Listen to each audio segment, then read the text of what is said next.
Welcome back to the channel. My name is Coach and I'm your go-to source for everything relating to NXT. And yes, I'm finally back. I was a bit sick, but I'm back now, just in time for NXT's major move to the CW. So in honor of NXT's final episode on the USA Network, let's review tonight's show. The show opened with some instant action, Galani Jordan defending the Women's North American Championship against Ren Sinclair, and I'm very happy for Ren Sinclair. Everything she's been doing with the NQCC over the last few months, it's been amazing, and finally seeing her here, it's so good to see. I mean, just like 3-4 months ago, she was basically a jobber and now she's competing for a championship. It's been a massive rise. She's been so incredible as a character and as a wrestler, and this match was very good, but she didn't win. Galani Jordan, one of my favorites, she ended up winning. Very happy with this decision, and especially with all the big guns coming in now, Galani is going to have a lot on her plate and she's going to have a lot to prove, but I'm excited to see her being forced to take this next step because it felt like she's kind of been stagnant. She hasn't needed to improve because she's been in this big position, but now she's going to have to improve, and I'm excited to see what progression she makes. Throughout the show, CM Punk was talking to some of the young talent backstage, but each time he gets interrupted by Trick Williams and Ethan Page, and he essentially talks to them about how he's going to referee the match. He says he's going to be fair, he's going to cut it right down the line, there's going to be no cheating, and he will make sure the right man wins, no matter who it ends up being. I don't think that's going to happen. There's definitely going to be some shenanigans. It's not going to be just CM Punk being a very fair referee, because that's just not entertaining. That's just misusing CM Punk. Do you get me? Like, it's not going to be just as simple. CM Punk is just a special guest referee. There's going to be something happening, and I'm excited to see what that's going to be.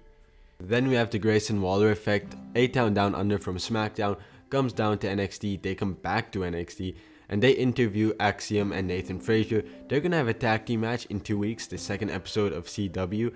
But tonight, they're kind of talking about this match, having some banter with each other, and each team is trying to break the others up. A-Town Down Under says how Axiom and Nathan Frazier have been so focused on being singles competitors that they lost the tag team championships. They did regain them, but they should go to SmackDown as singles competitors, while Axiom and Nathan Frazier say Austin Theory and Grayson Waller are bound to turn on each other. I doubt we're gonna get a turn from either team on CW. Like, Axiom and Nathan Frazier are probably gonna win, and then Motor City Machine Guns will come out to confront them.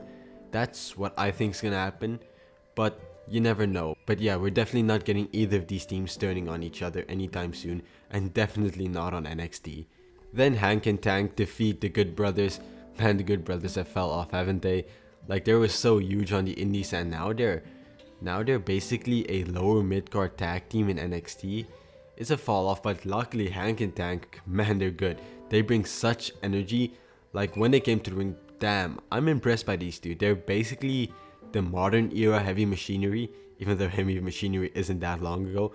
But you can see the Heavy Machinery inspiration from this team, and I quite like it. I really like these guys. Lots of good energy. They're actually good in the ring, and they pick up the victory. As I said, anything to improve the tag team division, I'm happy with it. And these two guys, they have a bright future here in NXT, definitely. Then we have Oro Mensah and Lexis King, and I don't know what's happening here. I've stated I don't buy Oro Mensah as a babyface.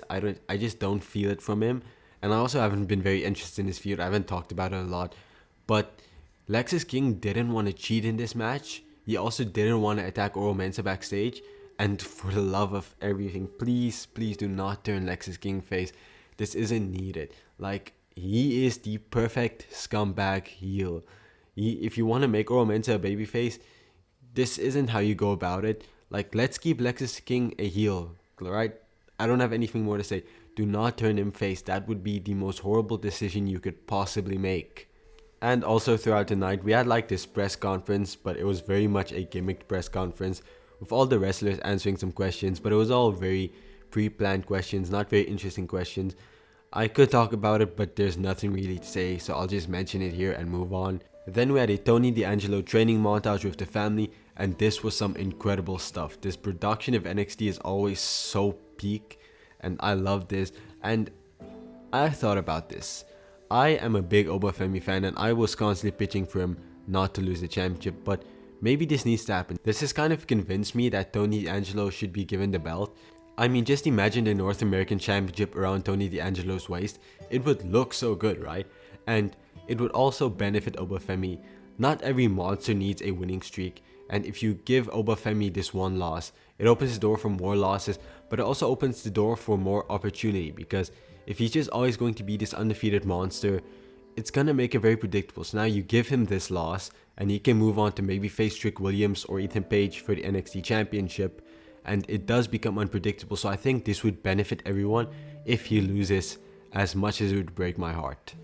Ridge Holland defeats Riley Osborne, and they almost made me believe Riley Osborne might pick up the victory, but he didn't. And after the match, Riley Osborne and Ridge Holland, they go out, they brawl with each other.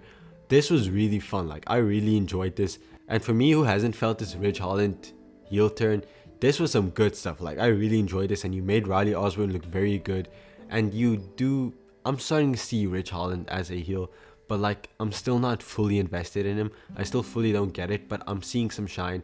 Regardless, Riley Osborne versus Ridge Holland 2, just give it to me. I am excited for that match, if it's going to happen, of course. Then we had a split interview between Zachary Wentz and Wesley, and they swore a lot. Like, I wasn't expecting that. Zachary Wentz swearing felt a bit forced at times, but regardless, this was very good, very personal. Wesley mentioning Gigi Dolan was really fun, and then the two of them went out to brawl. I kind of wanted to see more out of this brawl between the two of them, but I'm not gonna judge, because end of the day, like, they have a hardcore match next week. So if you give them these hardcore moments now, it's kind of gonna ruin the match next week, because you kind of already see it. But still, I would have liked them to like brawl into the arena, like just put him through the commentary table or something. But still, some really good stuff. Then Lola Vice and Jada Parker meet each other in Ava's office, and she announces that the two of them will face two members of Fatal Influence next week on CW. And the two of them, they don't get along, they don't want to do this, but Ava tells them they have to figure it out or they'll lose. I'm excited for this. I was hoping for a 3-on-3 match with Lola Vice, Jada Parker, and a mystery partner who I wanted to be Stephanie Vaquer, but obviously, if you know what happens on the show, it's not going to be her. But still, I do hope we get a 3-on-3 match with a special partner later on into this feud, but for now, this is some nice progression. Brindley Reese and Carmen Petrovich are preparing for their match backstage. When Ashante Adonis comes in, he tries to flirt with them, but neither of them want him. Then he goes to flirt with Tatum Paxley, and she says her heart's with someone else. I really like that little touch, and I love that Ashante Adonis is flirting for everyone and failing. It's been the best running joke on NXT for me, and every time I pop for it a lot.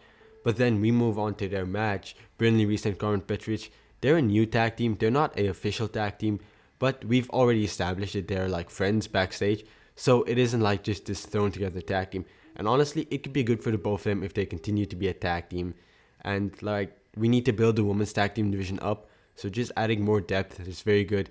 They face the duo of Wendy Chu and Rosemary, who end up winning after Ashante the Adonis distracts Carmen Petrovich, and this is good. Rosemary and Wendy Chu are facing Jordan Grace and So Ruka on TNA later this week. So you give them this momentum heading up into the match, especially since this duo hasn't picked up any victories yet as a team. But I've also stated that I don't like it when you throw all the creepy characters together. Just putting them all into one piece, that doesn't work for me. I would like them spread out doing their own stuff. But this duo, it works for me. Rosemary and Wendy Chu, they're a great tag team. I really love it. And hopefully we continue this thing with Ashante the Adonis. I think it could be very funny if he's like with Rosemary and Wendy Chu. They're the ones that are accepting his flirtations, and he has to like bring his inner freak out. I think that could be something funny. I would like to see that. Then we had A-Town Down Under defeat Javon Evans and Cedric Alexander. I didn't really care about this match. I didn't feel any connection to it, but it was still good. A very good wrestling match. Everybody put their all into it, and at the end, A-Town Down Under win, because like, they weren't gonna lose. They have a tag team title match coming up. Still, really solid match. Some interferences from Fraxium, but overall, it was fine, just not my thing. And then in the main event, we had a press conference between Giulia and Roxanne Perez in the ring. Giulia was there with Funaki, so that was a cool touch. He was like her translator, and they were asked a bunch of prepared questions by some reporters, asterisks. I didn't like this a lot. I think you could have just had them in the ring talking to each other, like getting shots in at each other. That would have been a lot more effective than what we got. I didn't like this whole press conference thing throughout the show. Really, I didn't like it a lot. If this was some extra thing not on the NXT Weekly show, would have been fine, but on the weekly show, no, don't give it to me again, please. But yeah, before the two of them could do anything, Stephanie Vaquer appears on the Titantron, and she says whoever wins their match next week, they are about to challenge her for the Women's Championship. Not how I would have introduced her, Still a very solid introduction. That shot with her and the Titantron and Giulia and Roxanne Perez facing off, that was really cool. Giulia's gonna win, right? I don't see Roxanne Perez holding the belt further. Think she's gonna go on, have a feud with Cora Jade, maybe form a tag team possibly, and Giulia and Stephanie Vaquer are going to face each other. I just don't see Roxanne Perez holding the belt further. Just highly unlikely. But now we've come to the end of the video, and that was the end of the show too. And usually at the end of these episodes I give the show ranking, and tonight's episode was a 7 out of 10 again. Not a bad episode, it was good for what it was, but everything was just being set up for next week. It was very much like a go-home show for a pay-per-view. That's what it felt like. So it was okay. It was very fine. Bunch of cool stuff, but like I said, we were just building for the CW, and that's all the show was. So I hope you enjoyed. Please leave a like and subscribe. I cover NXT and TNA and a lot more. So if that's the type of content you're interested in, subscribe, leave a like, comment. I love engaging with everyone in the comments, and I do hope to see you again soon. Enjoy your day wherever in the world you are.